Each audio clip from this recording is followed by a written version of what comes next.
I remember the end of my first life with a clarity that still feels like a shard of ice in my gut. For 3 years I had been married to Chloe, the woman for whom I had sacrificed my legs.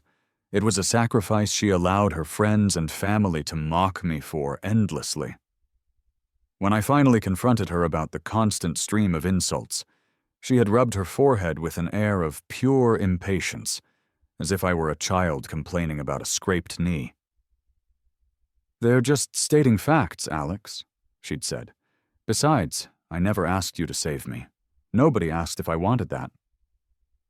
In that single moment, all the youthful admiration and the years of devotion I held for her crumbled into bitter ash. That night, a cold resolve settled over me. I crushed a handful of sleeping pills into a fine powder and stirred them into the glass of warm milk she liked before bed. Once she was deeply asleep, I went to work. I dragged her from the bed, and with a grim determination I began to cut off her legs. I held her tight as she inevitably woke up, screaming in agony against the towel I had stuffed in her mouth. Her muffled screams were a symphony to my ruined soul. When the horrific task was done, I cradled her as she fell into a fitful, pain-induced sleep. I didn't expect to wake up. I had prepared a charcoal fire, ready to follow her into the void. But I did open my eyes. And when I did, I was not in the smoke-filled room of our bitter end, but back in a time 3 years prior, just before the accident that had destroyed my life. Chloe is really something else, sticking with a cripple for 3 years. You wouldn't understand, brother. The voice was muffled, but the sneering tone was unmistakable. I stood outside the hotel room, my hands clenched into white-knuckled fists. "Maybe Chloe's got some special kink, you know? A thing for a cripple in bed, haha." Another voice chimed in. "I say Alex is the one scheming," a third voice added. The one I recognized as Mark, Chloe's brother. "Using one leg to tie Chloe down for life." A wave of cruel laughter echoed from behind the door. I waited, my jaw tight, until the laughter finally subsided. Chloe's low voice came through, a faint note of surprise in it. "All right, that's enough from you guys." "No way," the first voice said. "You're not actually into that cripple, are you?" There was a pause. I held my breath. "I mean, I don't have a special kink," Chloe said, her voice laced with an annoyance that felt like a physical blow. "Having to face a cripple every single day? It's just annoying. If it weren't for what happened 3 years ago, what do you think I'd be doing here?" Just then, the door swung open. Everyone inside stared at me. Their faces held a mixture of mockery and a thin veneer of sympathy, but no one looked surprised to see me. Chloe's expression flickered with panic and a touch of guilt before hardening. She strode over, her voice sharp with blame. "You know your own situation. What are you doing here?" I sat silently in my wheelchair and met her gaze, holding up my phone. The screen displayed a text message from her number, sent an hour ago. It said she had had too much to drink and needed me to come and pick her up. She pushed me into the room, closing her eyes and letting out an exasperated sigh. "Are you satisfied now?" The man who had mocked me most viciously raised his hand with a smirk. "Sorry, Alex. We were just joking around. We wanted to see how much you really cared for Chloe." He explained that they had used her phone to send the message as a little test, a prank just to prove the depths of my love for her. Their condescension was a thick, suffocating blanket. I looked at Chloe, whose averted gaze told me everything I needed to know. She had been aware of their plan all along. "I didn't think you would actually show up," she said, reading my expression and rubbing her forehead helplessly. "Think about it. Even if I drink too much, I have friends who can drive, or I can call a service. Anyone could take me home. What can you possibly do?" Her eyes drifted down to my legs. What could I do? I could picture it clearly, getting the text, rushing out in my wheelchair, probably bothering the taxi driver to lift me and my chair into the car. Looking back on it now, I realized how utterly foolish I had been, rushing headlong into a trap designed to make me the punchline of their cruel joke. "Since nothing's wrong, I'm leaving," I said, my voice flat. I lowered my head and began to wheel myself out of the room. As I reached the doorway, one of them stretched out a leg, blocking my path. "Alex, don't leave so soon. Come on, have a drink with us." He held out a glass. I'm allergic to alcohol, a fact Chloe knew very well. I looked at her again, searching for any sign of support, any flicker of loyalty.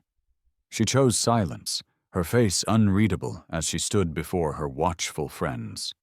I silently reached out and took the glass from his hand. "Aha! That's the Alex we know!" someone cheered. But the cheer was cut short by a gasp as I flung the contents of the glass directly into the man's face. "What are you doing?" he sputtered, wiping alcohol from his eyes. I switched my wheelchair to its electric mode and rolled it forward mercilessly, running over the foot that had blocked my way. Behind me, voices erupted in curses and outrage. I ignored them, wheeling myself out and graciously pulling the room door closed behind me. Chloe caught up to me in the hallway, her voice a furious hiss. "Alex, don't overdo it. They're my friends." She reached out to grab my arm, but I swatted her hand away. "They're your friends and I'm your husband," I shot back. "You protect your friends, but you stand by and ignore it when your husband is being insulted?" Chloe pursed her lips, a clear sign of a guilty conscience she refused to admit. I suddenly felt an overwhelming sense of pointlessness. I turned my wheelchair and headed for the front door of the hotel. She caught up to me again just as I reached the exit. "They can be blunt," she began, squeezing the words out as if they pained her. "But what they said, it's the truth." I rubbed my suddenly damp eyes, struggling to keep my voice calm and even. "Let's get a divorce, Chloe." She froze, her expression one of disbelief. "No, no way, I can't divorce you." I looked at her, genuinely puzzled. Why? I had heard her with my own ears. She clearly didn't love me. I used to let myself believe that despite her friends' disapproval, her love for me was real, and that was enough. Hearing her words tonight, I realized just how ridiculous and self-deluding I had been. The night air was cold and biting. Chloe took off her jacket and laid it across my lap. "It's my fault," she murmured, her minty scent surrounding me. "Those were just drunken, silly words. Don't believe them. We are not getting a divorce." I couldn't hold back the tears any longer. She began to push my wheelchair along the bustling street. "I'll take you home," she said softly. She pushed me slowly, lost in her own thoughts, so lost that she didn't notice a bump in the pavement ahead. I spoke up to warn her. She offered a quick apology, and then we were cloaked in silence once more. I finally broke it. "I hope you know," I began, choosing my words carefully, "that if you find this troublesome, if you don't actually love me, we can get a divorce. I've liked you for 10 years, Chloe, but that doesn't mean I have to cling to you." Her voice was sharp, unhappy. "I said we are not divorcing, Alex." I closed my eyes and said nothing more. Memories surged, pulling me back 3 years to the moment the laboratory ceiling had collapsed. I had instinctively shoved Chloe out of the way, saving her life, but taking the full force of the falling debris myself. I was knocked unconscious. That was the day I had planned to finally confess my feelings to her, to get an answer for 7 years of secret, unrequited love. When I woke from the coma, the first thing I saw was Chloe's face, her eyes red and swollen. "Alex, are you insane?" she had asked, her voice trembling. "Why do you interfere in things that aren't your business?" I opened my mouth to reply, but my throat was terribly hoarse. I wanted to tell her it was okay, that I did it because I liked her, and because I felt I owed her a debt. My parents had died when I was young, and without her family's help, my life would have been miserable. I tried to get out of bed to get some water, and it was only then that I realized my legs were completely numb. Guilt deepened in Chloe's eyes. She took my hand. "I'll be your legs, Alex," she had whispered. "Let's get married." I admit, in that moment, I was overwhelmed with happiness. "Okay, Chloe," I managed to say. "Actually, I've liked you for 7 years." She held my hand tightly, but remained silent. I instinctively ignored the hint of reluctance I saw in her eyes. When I woke up the next morning, Chloe was gone. On the nightstand was a glass of hot milk she had left for me, along with a note. "Things have been crazy at work recently. Don't wait up for me for dinner tonight." I took a sip of the milk. It was sweet, but I had never liked sweet milk. A loud clatter from outside the door was followed by a familiar voice yelling, "Bro, good morning!" It was Mark. I sighed deeply. What a pain in the neck. He slung an arm around my shoulders, but his eyes were full of sarcasm. "You're something else, always causing trouble for Chloe.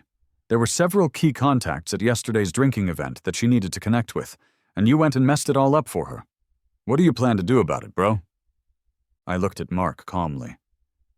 "You can have Chloe divorce me."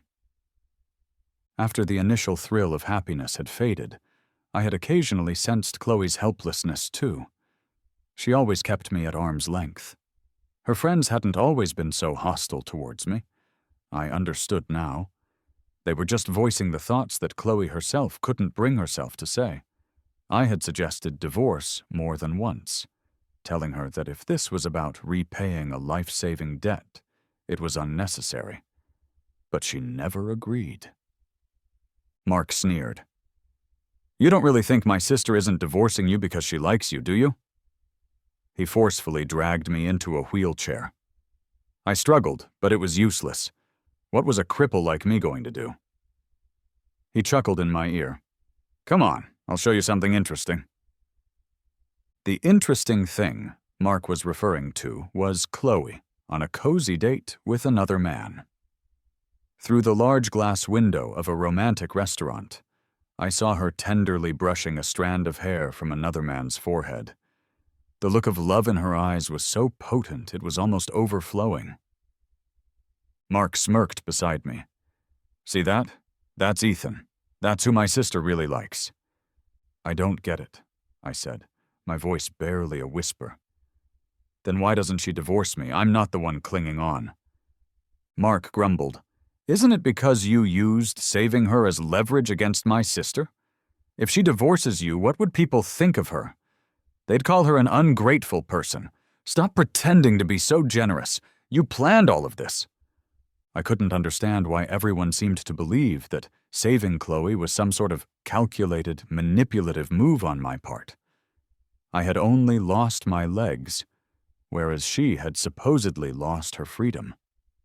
The people inside were too absorbed in each other to notice me standing not far from their window. I smiled grimly, wheeled myself closer, and knocked gently on the glass. Mark was caught off guard. "What are you doing?" he asked, stunned. It was almost funny. He had brought me here, apparently wanting me to just sulk in silent misery. He wasn't going to stop me now. The two people inside noticed me. Surprise and panic flashed across their faces.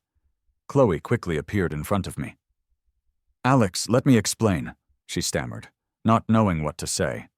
She glanced disapprovingly at her brother. "Who let you bring him here?" Mark just shrugged. "I'm just looking out for my true brother-in-law.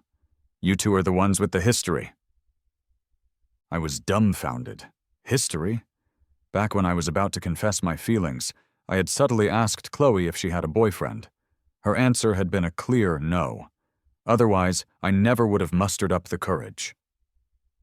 "Just go home," Chloe scolded Mark briefly, then tried to call a cab for me. Wait, I said, raising a hand to stop her. I want to chat with the gentleman inside. Alex?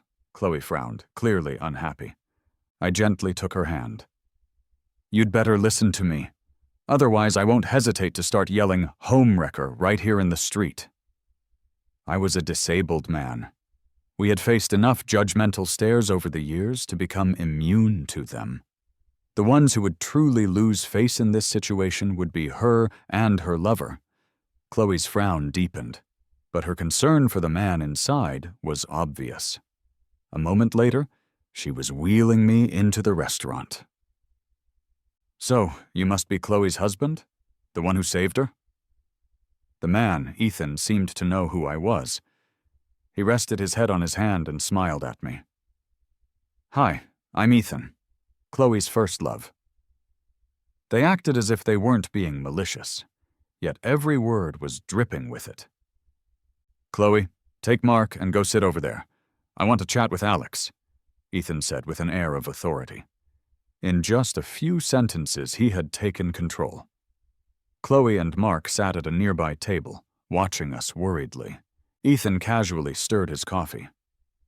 You know, if it weren't for you, I'd be the one married to Chloe. I didn't know, I told him honestly. I've never seen you in her circle of friends. I had no idea she even had a first love. Ethan lifted his head, his expression somewhat sorrowful. We dated secretly because of my family. Chloe said her family wouldn't approve of me. Only Mark quietly supported us. For 2 whole years we dated in secret. Right before the accident, we were finally ready to confess to our families. Sadly, you got in the way. No wonder Mark had been so bitter when he found out I was marrying Chloe. But how was any of this my fault? I had repeatedly confirmed with her that she was single. It was she who chose to hide her relationship and later chose to marry me. Ethan saw the confusion on my face and chuckled. Curious why she chose to marry you? He asked. I looked up at him, instinctively knowing that whatever he was about to say wouldn't be good. It's because she found your secret love diary, Alex. His tone was resentful. Of all the times, she discovered it right after you lost your legs and fell into a coma, in front of her parents. And you say it wasn't intentional, Alex? My mind went blank. So she had read my diary. Chloe wanted to pretend she hadn't seen it, Ethan continued, but her mother happened to see it first. The elders meant well.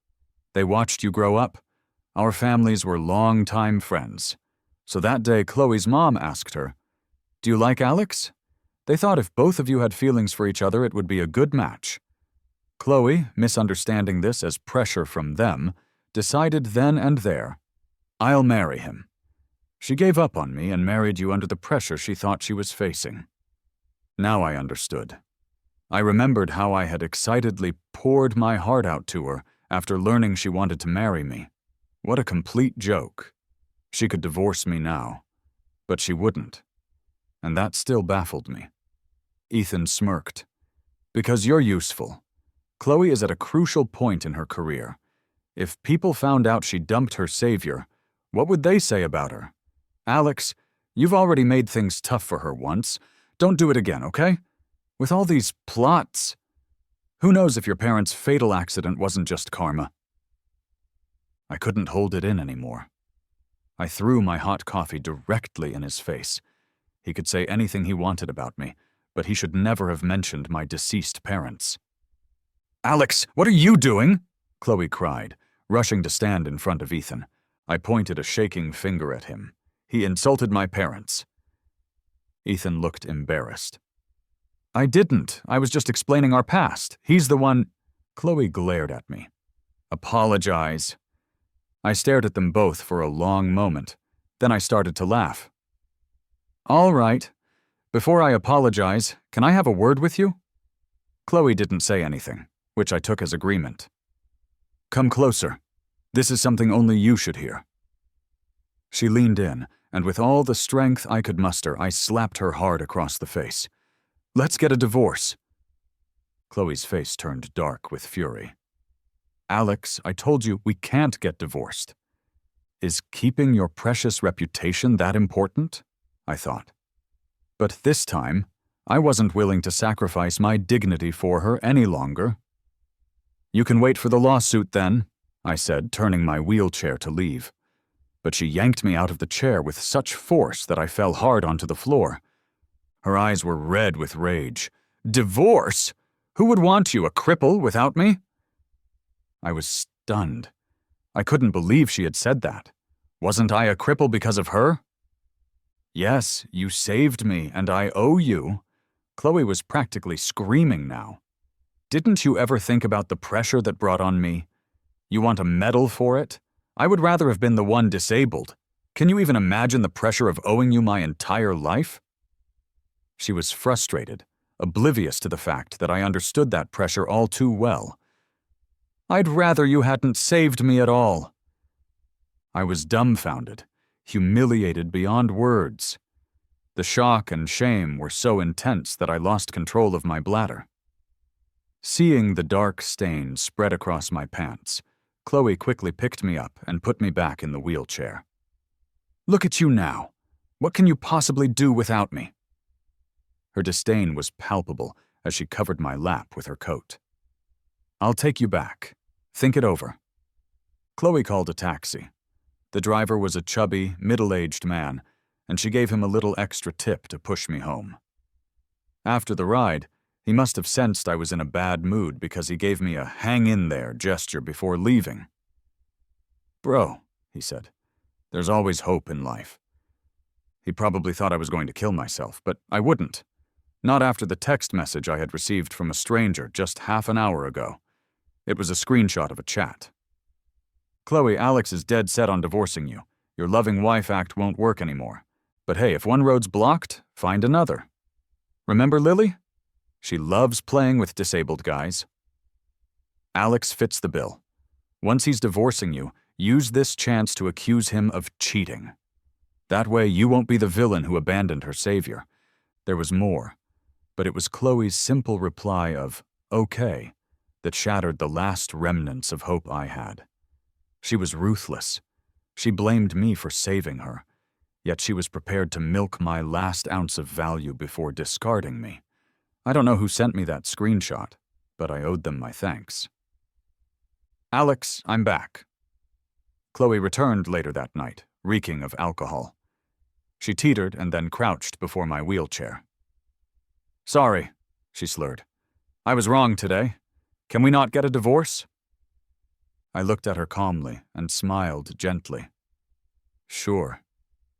Really? I nodded, offering her a cup of hot milk. I was wrong too.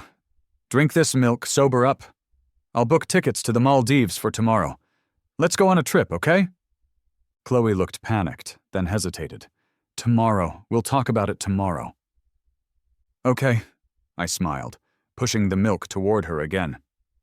The pills worked fast. Chloe passed out just as I had expected. It took me nearly 2 hours to hack her legs off, a difficult and messy task for a man who couldn't walk. She woke up screaming midway through the process, forcing me to gag her with a towel. She shook her head frantically, eyes wide with terror. Don't worry, I remember saying calmly. I'm not going to kill you. I'm just taking your legs. You never seem to value them anyway. She whimpered, probably begging. I slapped the chat screenshot onto her face. She quieted down then, lost to pain and desperation. By dawn, I had finally cut off both her legs. The knife was dull and useless by then. Chloe had fainted and woken up several times. I removed the towel from her mouth once I was done. She barely had any strength left. Enough, she whispered. I stuffed it back in. I wasn't in the mood for any more talk. My epiphany had come too late. My life was already ruined the moment I lost my legs. If she wanted to destroy me completely, I would destroy her first. I lit a coal fire in the room, cradling the whimpering Chloe as she drifted off. It was a satisfying feeling. Taking a monstrous human off the earth felt like a kind of redemption. I didn't expect to wake up again.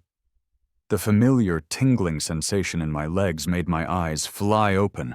I was reborn. I was back before the accident. I jumped up from my chair, scaring the other guys in the lab. "Hey, you okay?" one of them asked.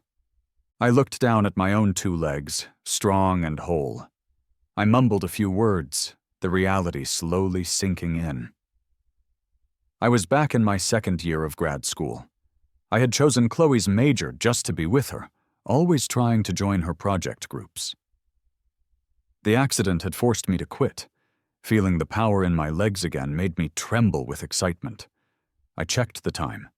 It was May 1st, 2:27 p.m. There were 10 minutes until the ceiling collapsed. 10 minutes until the event that had chained me to a life of misery. Last time I had pushed Chloe away, saving her at the expense of being crushed myself. "Alex, what's wrong?" A hand touched my forehead. It was Chloe. "Do you have a fever? Want me to get you excused from the lab?" I instinctively backed away from her touch. She looked hurt. Our weird exchange caught the attention of others nearby. "Ah, a lover's quarrel?" someone joked. I usually chased after Chloe, who neither accepted nor rejected me outright, so everyone assumed we were a couple. "No," I said quickly, my voice sharp. "She has a boyfriend. We're nothing." In this life, Chloe was nothing but bad luck to me. She looked a bit startled, especially hearing me mention her secret boyfriend. "You?" she whispered, lowering her voice so only I could hear. "Is there some misunderstanding between us?" I looked at her, and suddenly I realized what had always been off. Chloe had a boyfriend at the time, but she still acted flirty and receptive to my attention. Even when I had called her out on it in our previous life, she would never admit it. She wanted the thrill of a fling without letting go of the steady, unconditional way I treated her. It turned out the person I once idolized was no good from the very start. "Watch out!" A shout interrupted my thoughts. The ceiling above us began to crack and groan, dust and small pieces of plaster raining down. Just like in my past life, Chloe happened to be standing directly underneath the weakest point. I was standing just on the edge of the falling debris area. Last time, I had lunged forward and pushed her out of harm's way. This time I turned and ran to safety. "Alex!" Chloe called out, her voice filled with incredulity. The next moment, the ceiling came crashing down. I heard her scream, and then silence. Out of a lingering sense of moral obligation, I called 911 for her. The doctor's words were music to my ears. Chloe's legs were done for. She would be in a wheelchair for the rest of her life. I barely managed to hold in my laughter. "Alex, why? Why didn't you save me?" Chloe groaned from her hospital bed, her voice hoarse and filled with tears, as if I were the villain in this story. "You could have pushed me away." I tilted my head. "Chloe, quit pretending. I know you're back too." Before we had gotten married, Chloe had never called me by my first name with such familiarity. And just now she had asked why I didn't save her, not why I ran. She knew what I was capable of. A wave of embarrassment spread across her face. She had wanted to take the moral high ground, to guilt-trip me into serving her again. I sat down on the chair beside her bed and gently tapped her unresponsive leg. "Chloe, your legs are gone. Remember what you told me before? You said I begged you to save me. Did anyone ask if I wanted it? You said you'd have rather it been you." I smiled at her. "But you didn't really want that, did you? Well, congratulations on getting what you wanted. You don't have to feel guilty for me anymore.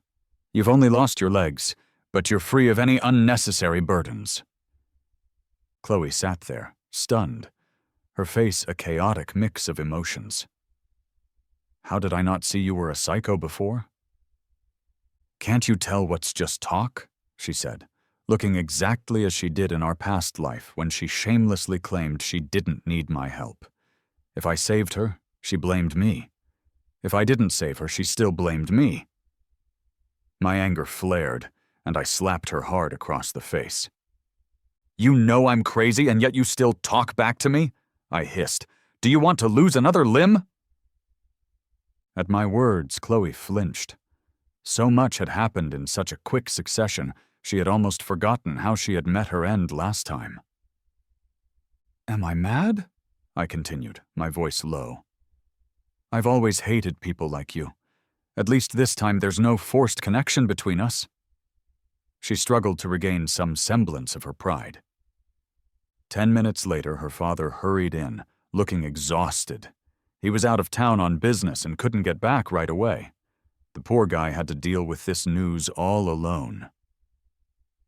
"Don't be too upset," I said, offering a token consolation. "At least she's still alive." In the past life, he had been decent to me, but not overly supportive. He treated me like a son before the wedding, but after a few years, his sympathy couldn't withstand the test of time and Chloe's endless complaints. When her cousins bullied me, he had just looked the other way. "Alex, keep your cool," Chloe anxiously warned, not wanting her father to worry. But now she couldn't even turn over on her own. "Alex," her father said, tearfully clutching my hand. "Her mom and I are so busy. Thank you for being here for Chloe. I know you have feelings for her in this situation." He couldn't continue. I understood what he meant. He was worried Chloe would end up alone, just like he had once worried about me. I spoke up without a moment's hesitation. "Uncle, I only see Chloe as a sister. Plus, she has a boyfriend." Chloe's father looked at her in disbelief. "Is what Alex said true?" Chloe pressed her lips together tightly. She didn't want to admit it so soon, but I had forced her hand. I thoughtfully added, "I already called him. He's on his way. I don't want to be the third wheel breaking them up. I hope you understand." Just as I spoke, Ethan appeared at the door, dressed in a crisp white shirt. He looked shocked and tearful, just like her dad.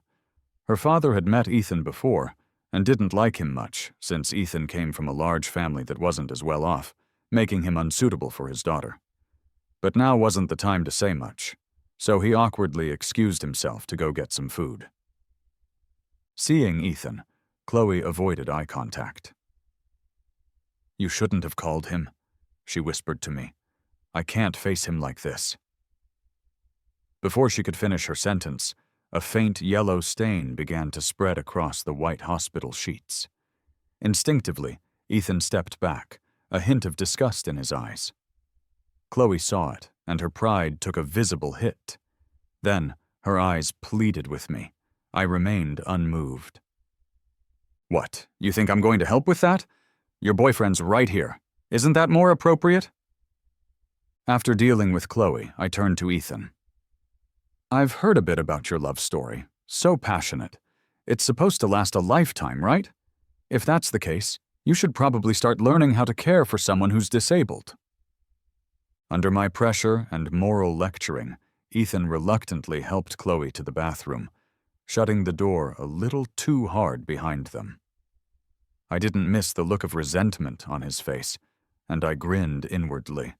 Last time it was me who had met with misfortune, and they got to bask in their noble, unattainable love, separated by circumstance but holding strong against the pressures of real life. This time the roles were reversed. After explaining a few things to Chloe's father, I left. She had her dad and a boyfriend. There was no need for me to hang around. I went back to my normal life, attending classes as usual. I could walk freely, run freely. The feeling of long-lost freedom was intoxicating. I heard that Chloe wasn't giving up, that she was doing rehab exercises every day, but sadly, nothing was improving. Her dad would message me every now and then, and between the lines, you could feel his disappointment with Ethan. He was basically saying that Ethan wasn't as good at taking care of Chloe as I would have been. Even Chloe tried to reach out to me, but I had blocked her number. 3 months later, I was out eating with some buddies from my research group when I ran into Chloe and her entourage. Ethan was pushing Chloe's wheelchair toward us, and neither of them looked happy. He was busy scolding her and hadn't noticed me yet. "What are you doing here, you useless thing? Trying to embarrass yourself?" he spat. His tone was a stark contrast to the sweet, loving boyfriend from my previous life's memories. But I couldn't blame him for snapping. I had done a bit of digging. It turned out that all that lovey-dovey stuff from Chloe's perspective was just part of Ethan's long-term plan. He came from a rough family and was looking for a well-off woman who wasn't too bright to help him change his fate. Chloe was the perfect match. In my past life, I had blocked his path. In this life, however, she was the one being looked down upon. "I'm useless? Then what am I supposed to do? Don't you think I know what you and your friends say about me?" Chloe said, her face flushed with anger. Ethan sneered. "They called you useless. A woman who's good for nothing. Are they wrong? Look at yourself. You can't even go to the bathroom without my help. What can you do? If it wasn't for escaping my own family, who would want to be with someone like you?" Chloe trembled. "What did you just say?" Ethan ignored her seething gaze. "Had I known taking care of such a useless person was this much of a hassle, I would have picked someone else," he said coldly. "Divorce!" Chloe yelled. So they were already married, even before a proper wedding. I guessed Mark was aware of his sister's situation and hadn't given them much of a choice. Ethan shoved her chair coldly. "Divorce? You think I don't want to? Serving you for 3 months is making me sick? If it wasn't for your damn family, you think I'd marry you?" To see the truth beneath the facade was shocking. But then again, someone like Ethan and someone like Chloe were a perfect fit. I couldn't stop myself from laughing out loud. They finally noticed me. Ethan, seeing I was there, quickly ditched Chloe. "This hot potato is all yours. Perfect timing. Take your sister," he said. During their secret fling, Chloe had always introduced me to Ethan as her brother. He glanced at Chloe indifferently. "I'm going back to the party. Don't mess things up for me." And with that, he walked off without a backward glance, leaving me and Chloe facing each other. She was in the exact same mess I had once been. "Chloe," I said calmly, "remember how your friends used to talk about me?" She turned her head away, her body trembling slightly.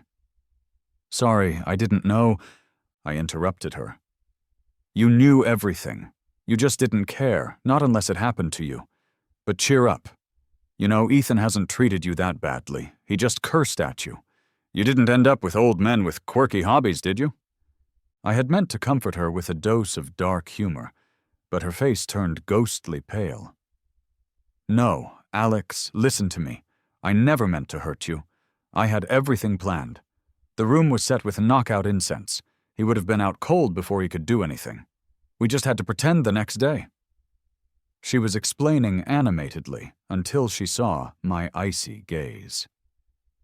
Actually, back then, I did kind of fall for you," she whispered. "Slap!" I hit her as hard as I could, and then a few more times for good measure. "Alex!"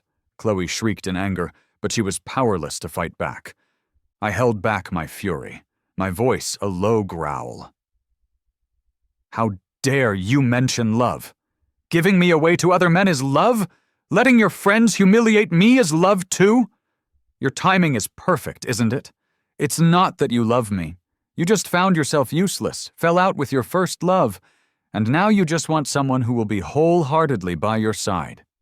Can someone as selfish as you even use the word love?" After that day, Chloe didn't reach out to me again. My life got better and better. Occasionally, someone would bring her up, mentioning how poorly she was doing. I heard Ethan was decent enough to her when Mark was around, but he beat and cussed at her behind closed doors. Why Chloe took that kind of crap and remained silent was beyond me. Maybe she really did love Ethan. Mark called me a few times, implicitly treating me like a confidant. "That Ethan, I can't believe I thought he was such a kind soul. Turns out he's got a heart of darkness, he'd say. Alex, bro, it would have been so much better if it was you marrying her. I just chuckled. Don't say that. Chloe and I are like siblings. Mark probably pouted on the other end of the phone. You're not actually siblings. You were just raised together for a few years. You don't even share a household register. Alex, why don't you crash the wedding? It's early next month. Hearing him say that, I flinched, a memory sparking. Before Chloe and I got married in the last life, Mark hadn't been so malicious. After we married, he had suddenly changed, growing closer with Ethan. Now Ethan was about to marry Chloe. Could it mean... Casually, I asked Mark, "You don't like..." Before I could finish, I heard immediate denials from the other end. No way! How could I ever like Chloe? A silence hung between us, and then Mark stammered, "All right, maybe a little, but she's my sister, it's impossible. So I just want to find her a good brother-in-law. Alex, you sure you won't reconsider my sister?" I laughed, brushing him off while secretly saving the recording of our conversation. "I'll be there," I said, a thrill of anticipation coiling in my gut. A month later, I showed up at the wedding. As I arrived, Chloe was being pushed out by Ethan to greet the guests. Probably feeling embarrassed, she gritted her teeth. "You really had to drag me out here?" Ethan smacked her on the back of the head. "Keep talking and I'll rip that mouth of yours out." I hadn't expected their relationship to sour so badly, but for them to still go through with the wedding was something else. It was thanks to Chloe's father, who seemed bent on tormenting Ethan. When Chloe was okay, he wouldn't stand for a guy from Ethan's background going near his daughter. But now that Chloe was incapacitated, well-off families naturally wouldn't want their sons marrying her. Chloe's dad, who used to eye me as her future husband, couldn't ask me after Chloe had been so bent on being with Ethan. She was too embarrassed to ask me to take her back now. So, since Ethan's family was all about the money, Chloe's dad just threw a huge sum of cash their way, practically buying Ethan. His parents took the money and happily handed over their son. At first, Ethan was willing to play along and take care of Chloe for the money. But after they were legally married, he realized he had been outright purchased by her family, and her father wasn't going to give him another single dime. Divorce? No way. Wasn't this supposed to be an epic love story? Guess it was more like a locked-in deal. Chloe spotted me from a distance.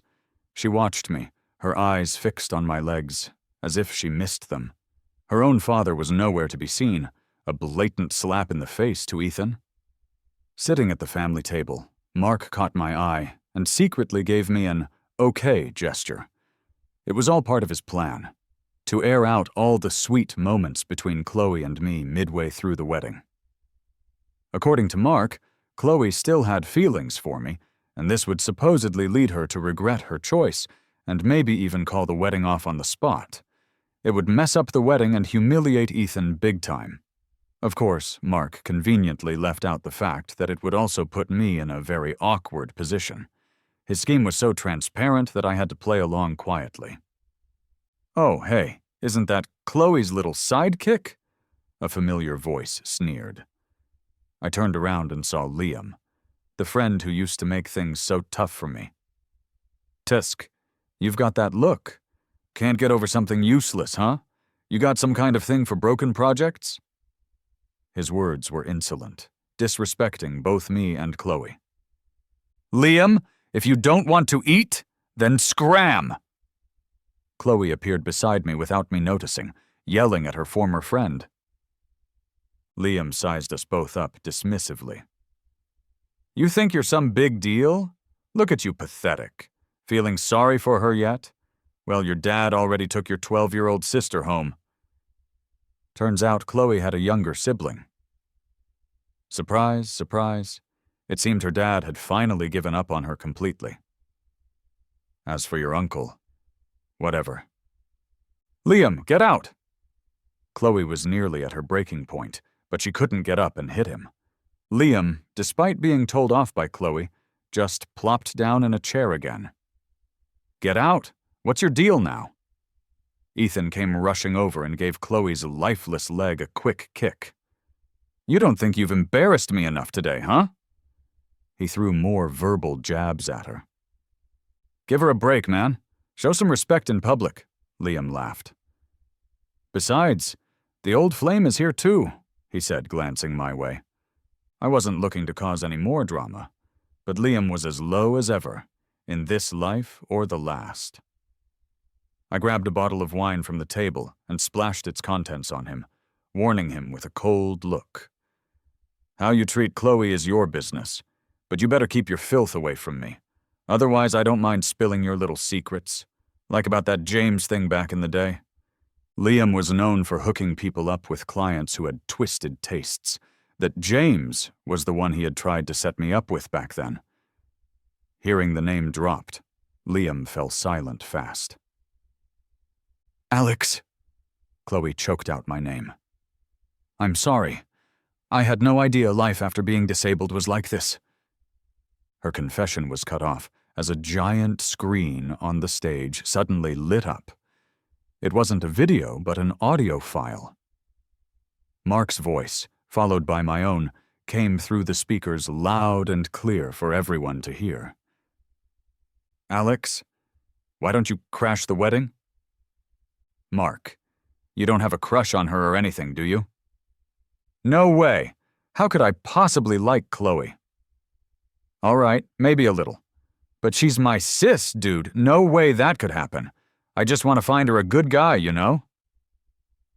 The wedding took an even more chaotic turn. Mike screamed for someone to shut it down, while Ethan lunged at him, starting a fistfight. He cursed as others struggled to pull him away. I couldn't help but marvel at the irony. Amidst the clamor, I slipped away quietly. Behind me, I could still hear Chloe calling my name. The rest I heard from other people later. After Mark's little crush was revealed, his parents raised hell with their sister's family. They thought Chloe must have crossed some line for her own brother's feelings to get all twisted up.